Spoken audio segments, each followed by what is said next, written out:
Cuman saya menyayangkan tidak kurangnya respon baik dari kalangan ataupun dari warga Bangkalan tersendiri. Santrinya saja beliau sudah mendapatkan gelar. Kenapa? Ini tanda besar kenapa seorang gurunya yang melahirkan tokoh-tokoh nasional tidak mendapatkan tanda jasa. Keinginan warga NU untuk agar Kiai Holil dinobatkan sebagai pahlawan. Kalau memang kita masih ada perintah langsung dari NU nanti terkait persoalan dukungan moral, dukungan gerakan dan lain-lain, langsung kita lakukan lepaskan.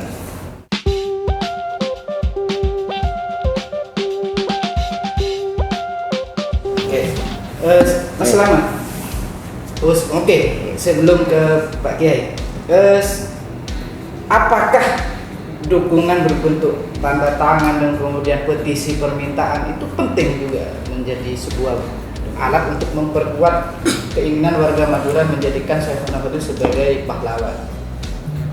Bagi saya menilai apapun bentuk dukungannya, entah itu tertulis, entah itu visual, entah itu pernyataan saya sikap di media ataupun di lainnya, itu sangat mendorong dan sangat mendukung bagaimana percepatan untuk pemberian tanda jasa pahlawan nasional kepada Syekhona Muhammad Khalil bin Abdul Latif ini segera dilakukan.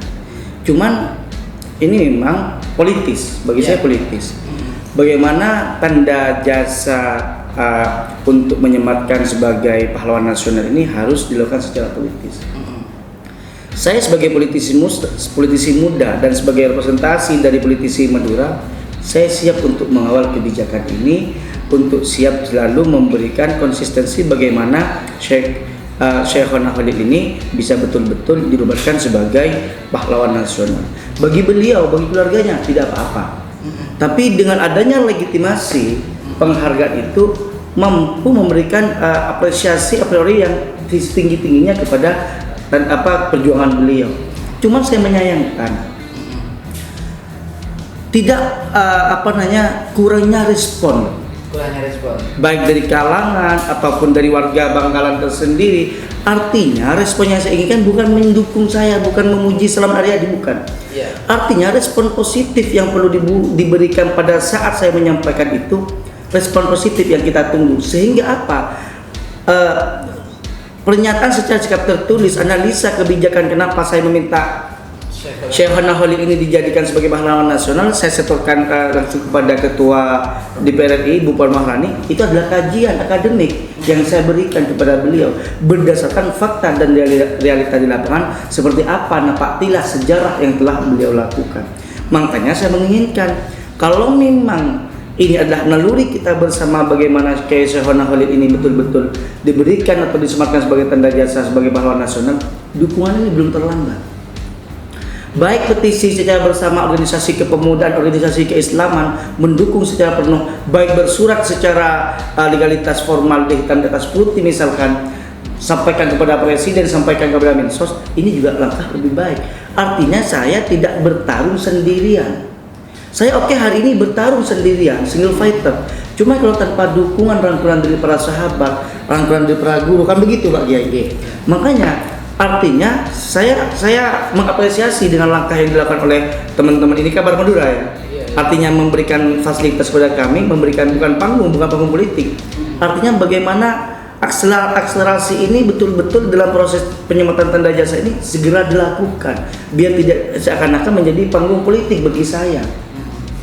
Jadi saya berharap kepada masyarakat Madura, para guru, para kiai, untuk tantretan sahabat semua ini untuk bersama-sama memberikan dukungan baik secara visual, memberikan dukungan dan sikap. Tidak perlu kajian akademik lagi. Ini langkah taktisnya sudah disampaikan oleh Kiai Zainul Hasan, sudah disampaikan oleh sahabatku Mas Lutfi sebagai Ketua Cabang PMI Pamekasan. Artinya secara legitimasi beliau adalah pahlawan nasional. Santrinya saja beliau sudah mendapatkan gelar. Kenapa? Ini tanda besar kenapa seorang gurunya yang melahirkan tokoh-tokoh nasional tidak mendapatkan tanda jasa. Itu menurut saya. Saya ke Pak Kiai. Pak Kiai kan besok nih PCNU Pamekasan akan melaksanakan konferensi tanggal 6 ini kan ya. Apakah pembahasan ini soal apa yang disampaikan Mas Selamat tadi belum terlambat ini? Ada isu itu nggak di pembahasan Koperja besok.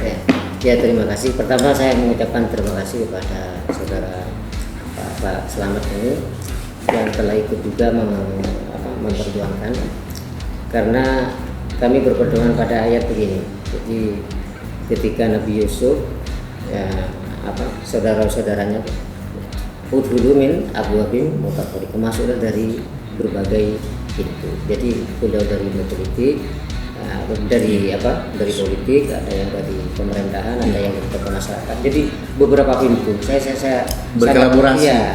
saya mengapresiasi terhadap apa yang beliau lakukan. Kita dari mana saja yang akan mereka lakukan, dari segi politik kah, dari segi sejarah atau dari segi dan lain-lain, kita tetap akan mendukung. Yang penting goalnya itu adalah bagaimana Kiai Holil Bangkalan menjadi dinobatkan sebagai pahlawan. Bentuk penghargaan kita. Ya. Terus kaitannya dengan Komperja, memang ada di sana adalah komisi rekomendasi. Nah, mungkin ada di sana di rekomendasi, kita akan diantaranya adalah isinya adalah keinginan warga NU untuk agar Kiai Holil menjadi dinobatkan sebagai pahlawan. Jadi ini sangat sinergi menurut saya, ini semua sisi. Dan saya dengar bukan hanya di PAN, tapi kemarin juga dari Golkar juga ada kemarin ke sini juga mengharapkan, kemudian dari pihak perguruan tinggi juga ada. Jadi semua sisi lah, yang penting goalnya itu adalah menuju pada satu titik itu. Kami terima kasih ya kepada Pak Slamet. Dan kami tidak melihat itu, karena bagi saya seperti Pak Slamet itu bukan mewakili secara parsial, sekarang sudah menjadi wakil Madura kan gitu ya. Secara khusus Iya, Madura. ya, sudah Madura itu. Terima kasih. Ya. Siap. Oke, pada satu titik ini kita sama-sama sepakat bahwa Syaifullah Holil harus mendapatkan gelar pahlawan. Kira-kira kalau misalnya memungkinkan nggak untuk mendapatkan gelar pahlawan ini di tahun ini pada November mendatang? Secara kacamata politik tidak ada yang tidak mungkin. Kalau kita hari ini sudah ikhtiar, sudah melakukan langkah secara mekanisasi, artinya dari semua stakeholder, dari semua para tokoh, dari tokoh pemuda, artinya sebagai memberikan penghargaan dengan dukungan kepada Syaifullah Holil, tidak ada kata terlambat, tidak ada kata yang mungkin. Kan begitu. Insya Allah semua akan sesuai dengan harapan kita. Karena beliau memang sebagai pejuang Islam, khususnya di Madura.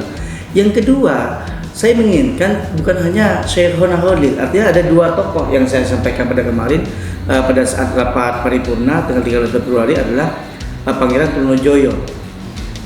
Artinya beliau juga berdedikasi kepada bangsa dan negara di dalam sebagai pahlawan nasional. Ada masukan baru dari Kiai Zainul tadi, M. Tabrani. Ini saya baru tahu bahwa beliau yang merupakan merekomendasikan bahwa bahasa Indonesia sebagai bahasa nasional. Saya baru tahu. Ini patut kita gerakan bersama bahwa potensi para pahlawan nasional mereka bukan hanya mereka sebagai pahlawan untuk melawan penjajah, akan tapi juga sebagai pahlawan yang juga ikut secara pemikiran memiliki kontribusi bagaimana berbangsa bernegara ini juga dibangun dari Madura. Jadi harapan saya ke depan, lahirlah Syaifullah Holil, lahirlah Pangeran Trunojoyo Madura, lahirnya M. Tabrani selanjutnya. Itu yang kita harapkan bersama tadi. Kota Cabang ini, kalau misalnya targetnya tahun ini kan ada berapa bulan nih langkah-langkah ini, nanti apakah masih kajian-kajian lagi atau sudah ada gerakan yang sudah direncanakan? Gimana? Langsung sebetulnya, tapi ini PMI juga ikut serta dalam Koperja itu. Dalam artian kalau memang kita masih ada perintah langsung dari NU kita persoalan dukungan moral, dukungan gerakan dan lain-lain, langsung kita lakukan tegaskan. Jangan nunggu perintah, membangun inisiatif. Ya, karena memang kita kan juga besok lusa ini masih dalam masa konversi. Artinya memang kita kan kiranya kalau bahasa menulis. Kalau bisa, mohon maaf ya, kalau bisa saya buat teman-teman PMI Pamekasan membuat konferensi pers bahwasanya siap mendukung Syaifullah Holil Bangkalan menjadi pahlawan nasional. Konferensi pers undang kabar Madura, siap menyambut. Iya. Saya menyambut Itu sebagai sebagai bentuk dukungan. Sama dengan saya. Kalau dari awal saya ideologi dianggap afiliasi dengan Muhammadiyah, sedangkan beliau adalah pendiri itu, kalau saya masih nunggu instruksi, ini terlambat bagi saya, gitu loh. Ya, sama-sama mudanya nih. Jadi saya memang tidak ada tendensi, tidak ada siapa yang nyuruh, tapi itu adalah murni. Saya ingin membangun inisiatif bagaimana saya sebagai anggota DPR RI mencetak sejarah. Di sejarah apa? Bagaimana sejarah ini mengatakan sejarah bahwa Sayyidina Muhammad Khalil Abdul Latif ini adalah pejuang Islam, pejuang Madura, pejuang NKRI. Itu sejarah yang kita akan cetak. Oke. Jadi tinggal ini menunggu tindakan kaum muda nih. Kalau Iya. kalau dari PJNU jelas ya tanggal 6 besok ini sudah Bagus lah. rekomendasinya. Semoga rekomendasi juga bisa dibawa oleh Mas Slamet. Saya siap memberikan lagi kepada melalui DPR, juga melalui Kemensos. Saya siap bersuara lagi Untuk menambah referensi iya. dukungan warga Madura. agar legitimasinya lebih kuat kan. Oke, kita selesaikan sesi pertama karena Mas Slamet ini ada di Komisi 4. Kita akan membahas pertanian setelah ini. Kebetulan hadir wakil dari petani garam dan petani bakar ya di Pamekasan. Saya sampaikan terima kasih kepada Mbak Kiai dan Mas Lutfi. Kita ketemu di sesi yang berikutnya dan semoga nanti komunikasinya dengan Mas Slamet bisa berlanjut dengan hasil rekomendasi. Siap. Mohon dukungannya. Bukan ucapan terima kasih kepada saya yang diharapkan, tapi dukungannya kepada beliau Pak, sebagai apresiasi kita gitu loh. Kalau saya tidak usah, saya tidak bisa terima kasih. Yang penting 2024 didukung lagi, jadi lagi itu aja. Belum.